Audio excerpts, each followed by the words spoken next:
भाई लोग, अगर आपको ये स्टोरी पसंद आए तो हमारी YouTube चैनल एजे स्टोरी को सब्सक्राइब करना ना भूलें। अगर आपको कोई और स्टोरी पसंद है तो आप हमें बता सकते हैं, तो मैं वह स्टोरी लाने की कोशिश करूंगा। स्टोरी में आगे बढ़ते हैं। आत्मवेग गुरुकुल की जीत के बाद पूरा गुरुकुल उत्सव में डूबा था।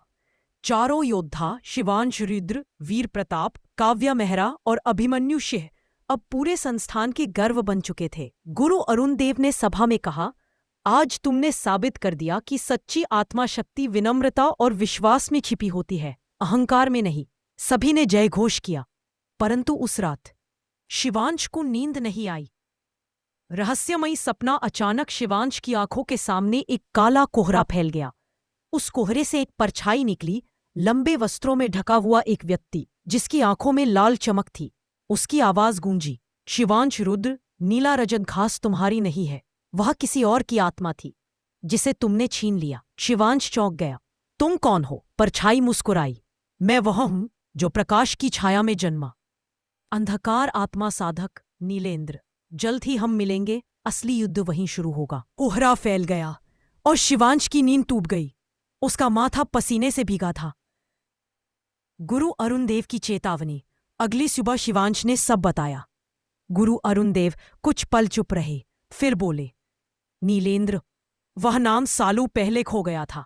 एक समय था जब वह भी आत्मवेग गुरुकुल का छात्र था, लेकिन उसने अपनी आत्मा शक्ति को अंधकार में बदल दिया। अब वह काला साधक कहलाता है, आत्माओं की ऊर्जा चुराने वाला। काव्या ने घबराकर कहा, क्या वो शिवांश के पीछे आएगा? अरुण देव ने गंभीर स्वर में कहा, अंधकार वही आता है जहां प्रकाश जन्म लेता है, और शिवांश अब आत्मा के नए युग का प्रकाश है। इस चेतावनी के बाद शिवांश ने अपनी साधना और गहरी कर दी। वह अपने नीला रजत घास आत्मा में एक नई लहर महसूस कर रहा था। कभी कभी उसमें काले धुएं की झलक दिखाई देती थी। वीर प्रताप ने कहा, अगर अंधकार आने वाला है तो हम भी अपनी आत्मा को और प्रबल बनाएंगे। काव्या और अभिमन्यु ने सिर हिलाया। अब चारों ने मिलकर नई तकनीक सीखनी शुरू की, आत्मिक संगम कला, स्पिरिट फ्यूजन टेक्निक, जो उन्हें एक साथ मिलकर और शक्तिशाली बनाती। अंधकार का आगमन रात ढलने पर दूर जंगल में नीलेंद्र चट्टान पर बैठा था। उसकी आत्मा, काला नाग आत्मा, डार्क सर्पेंट स्पिरिट, हवा में फुफकार रही थी। वह बोला, शिवांश रुद्र, तुम्हारी आत्मा की शक्ति मेरे अधूरे कर्म को पूरा करेगी। उसकी आंखों में चमक आई और आसमान में बिजली चमकी, जैसे अंधकार ने अपनी घोषणा कर दी हो। फाई, प्रकाश जितना तेज होगा, छाया उतनी गहरी होगी। फिर से आप एपिसोड 9 लिखो, जहां नीलेंद्र पहली बार शिवांश के सामने प्रकट होता है और आत्मिक संगम तकनीक की पहली असली परीक्षा होती है। गुरु अरुण देव ने शिवांश और उसकी टीम को बुलाया। सामने एक प्राचीन पत्थर पर लिखा था, 4 आत्माएं, 1 हृदय, तभी जागेगी वह शक्ति जो अंधकार को मिटा सके। अरुण देव बोले, अब तुम्हें सीखनी होगी आत्मिक संगम कला, स्पिरिट फ्यूजन टेक्निक। यह कला केवल उन पर खुलती है जिनके बीच सच्चा विश्वास हो। चारों ने आंखें बंद की। शिवांश का नीला रजत घास, वीर प्रताप का श्वेतवाद आत्मा, काव्या की खरगोश आत्मा और अभिमन्यु की भोजन आत्मा। चारों की ऊर्जा एक वृत्त में घूमने लगी। धीरे धीरे उनके चारों ओर नीली आभा चमकने लगी। अचानक धरती हिल गई, जैसे कोई अदृश्य शक्ति उन्हें परख रही हो। उसी समय गुरुकुल के बाहर आसमान काला होने लगा। जंगल की छाया में खड़ा था नीलेंद्र। उसकी आंखों में लाल चमक उठी। तो यही है वो शक्ति, आत्मिक संगम कला। अब इसे नष्ट करने का समय आ गया है। उसने हवा में एक मंत्र फूंका और पूरा गुरुकुल एक काले कुहासे से ढक गया। पहला सामना, शिवांश और बाकी तीनों ने चारों ओर अंधेरा देखा। काव्या ने कहा, यह क्या हो रहा है? अरुण देव की आवाज गूंजी, सावधान रहो, यही वह क्षण है जिसकी चेतावनी मैंने दी थी। अचानक जमीन फटी। उससे निकला काला नाग आत्मा, डार्क सर्पेंट स्पिरिट। उसकी आंखें जल रही थी और उसके ऊपर प्रकट हुआ नीलेंद्र। शिवांश रुद्र, तुम्हारी आत्मा की शक्ति मेरे अधूरे कर्म को पूरा करेगी। शिवांश ने कदम आगे बढ़ाया। मेरी आत्मा किसी की नहीं, वो खुद धरती की है। दोनों की आत्माएं टकराईं। आग और छाया के बीच नीला प्रकाश फट गया। आत्मिक संगम की शक्ति वीर प्रताप, काव्या और अभिमन्यु ने शिवांश की ओर हाथ बढ़ाए। चारों के बीच नीली और सुनहरी रोशनी का गोला बना। आत्मिक संगम प्रथम रूप।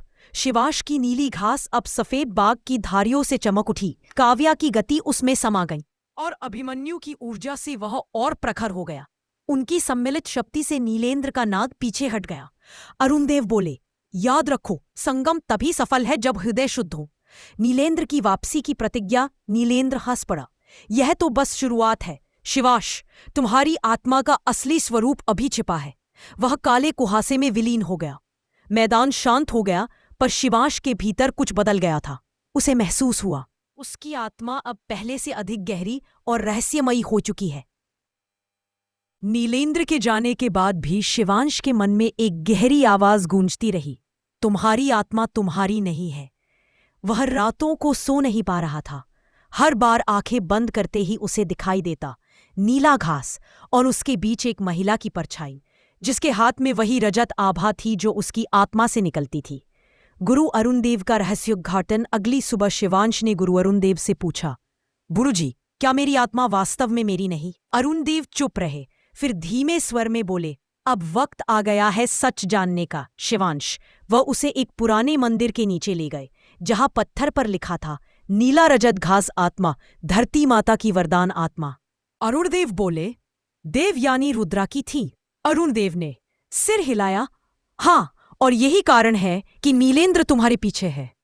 अरुणदेव ने सिर हिलाया, हाँ, और यही कारण है कि नीलेंद्र तुम्हारे पीछे है, क्योंकि वह धरती की आत्मा शक्ति को अपने काले नाग में बांधना चाहता है। जंगल की गहराई में नीलेंद्र काले पत्थर पर ध्यानमग्न था। देव यानी रुद्रा की आत्मा मेरे लक्ष्य में बाधा बनी थी। अब उनका पुत्र उसी शक्ति का वाहक बन चुका है। उसने अपने नाग आत्मा को आदेश दिया, धरती की आत्मा को तोड़ना होगा, तभी अंधकार का द्वार खुल सकेगा। उसकी हथेली से काला धुआं उठा, जो हवा में मंत्र जाल बनाकर आत्मावेग गुरुकुल की ओर बढ़ चला। गुरुकुल पर हमला। रात को आसमान में बिजली चमकी। काला कुहासा धीरे धीरे मंदिर तक पहुंच गया।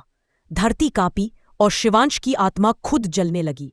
काव्या ने चीखकर कहा, शिवांश, तुम्हारी आत्मा पर कोई छाया है। वीर प्रताप और अभिमन्यु ने तुरंत रक्षात्मक चक्र बनाया। अरुणदेव ने मंत्र पढ़ा, धरती की आत्मा अपने पुत्र की रक्षा कर। नीली रोशनी मंदिर में फैली और उसी में दिखाई दी देवयानी रुद्रा की आत्मिक छवि। मेरे बेटे, मत डरना, तेरे भीतर वही धरती की शक्ति है जो कभी किसी छाया के आगे झुकी नहीं। नीला रजत घास अब सुनहरी चमक से लिपटा था। उसकी आत्मा ने नया रूप ले लिया, धरती आत्मा रजत पुष्प रूप। उसकी शक्ति फैल गई और अंधकार का मंत्र उसी पल जलकर राख हो गया। अरुणदेव मुस्कुराए, अब तुम्हारी आत्मा पूर्ण हुई है शिवांश। तुम अब अपनी मां की विरासत के सच्चे उत्तराधिकारी हो। नीलेंद्र की कसम जंगल की ओर। नीलेंद्र ने यह सब महसूस किया। उसकी आंखों में जलती नफरत थी। तो धरती ने फिर से मुझे ठुकरा दिया। अब अगला अध्याय युद्ध का नहीं, बदले का होगा। उसकी हथेली से आग उठी और आसमान में उसने मंत्र उकेरा। आत्मवेग गुरुकुल में शांत रात थी। शिवांश अपनी नई शक्ति पर ध्यान कर रहा था। तभी आकाश में गूंजती आवाज आई, शिवांश रुद्र, अब भाग्य का समय आ गया है। पूरा आसमान लाल और काला हो गया। हवा में नीलेंद्र की आत्मा की छाया फैल गई। वह बादलों के बीच प्रकट हुआ और उसके पीछे चमक रही थी काला नाग आत्मा। मैं नीलेंद्र इस धरती पर आत्मा संग्राम की घोषणा करता हूं। अरुण देव गुरु और सारे शिष्य आसमान की ओर देखने लगे। नीलेंद्र की आवाज गूंजी, 7 दिन बाद अंधकार घाटी में मैं और शिवांश आमने सामने होंगे और उस युद्ध का परिणाम तय करेगा कौन इस युग की आत्मा का स्वामी बनेगा। अरुण देव गुरु बोले, अरुण देव, ये सिर्फ युद्ध नहीं, यह आत्माओं का संतुलन है। वीर प्रताप ने तलवार उठाई, अगर यह संग्राम है तो हम साथ हैं। काव्या मुस्कुराई, जहां धरती सांस लेती है वहां अंधकार टिक नहीं सकता। अभिमन्यु ने हाथ जोड़ते हुए कहा, मेरा भोजन ही हमारी ऊर्जा बनेगा, कोई भी थकान हमें नहीं रोक पाएगी। चारों ने अपनी आत्मा शक्ति एक साथ जोड़ी। नीला, सफेद, सुनहरा और हरा प्रकाश एक वृत्त में नाचने लगा। अरुण देव बोले, अब तुम चारों आत्मा योद्ध नहीं, आत्मा संरक्षक हो, धरती के संतुलन के रक्षक। दूसरी ओर अंधकार घाटी में नीलेंद्र ने अपने 4 शिष्यों को बुलाया, कालवीर, मायरा, ध्रुवन और सांजल। हरेक के पास एक दानवी आत्मा थी, छाया भेड़िया, रक्त पक्षी, दर्पण नाग और शून्य राक्षस। नीलेंद्र बोला। शिवांश और उसके साथियों को कोई प्रकाश बचा नहीं सकेगा। यह संग्राम सिर्फ जीत का नहीं, विनाश का होगा। आले नाग की फुफकार ने घाटी की हवा जला दी। गुरुकुल में अंतिम रात शिवांश अकेला मंदिर की छत पर बैठा था। उसके सामने मां देवयानी की आत्मिक छवि प्रकट हुई। बेटा, ये युद्ध सिर्फ तुम्हारा नहीं है, यह हर उस आत्मा के लिए है जो सच्चाई में विश्वास रखती है। शिवांश ने आंखें बंद की और नीला रजत घास उसके चारों ओर फैल गया। उसने प्रतिज्ञा ली, मैं ये युद्ध जीतूंगा ताकि धरती की आत्मा फिर से मुस्कुरा सके। अगली सुबह दूर से गूंज आई, जैसे पर्वतों ने स्वयं पुकारा हो। आकाश में नीलेंद्र की आवाज आई, 7वें दिन का सूरज उग चुका है, आत्मा संग्राम आरंभ हो चुका है। शिवांश ने नीली आभा से आकाश की ओर देखा। चलो, अब भाग्य की ज्वाला से टकराने का वक्त है। चारों साथी साथ चले और दूर अंधकार घाटी के ऊपर प्रकाश और छाया की लहरें एक दूसरे से भिड़ने लगी। जब आत्माएं भिड़ती है तो धरती अपना इतिहास खुद लिखती है। फायर!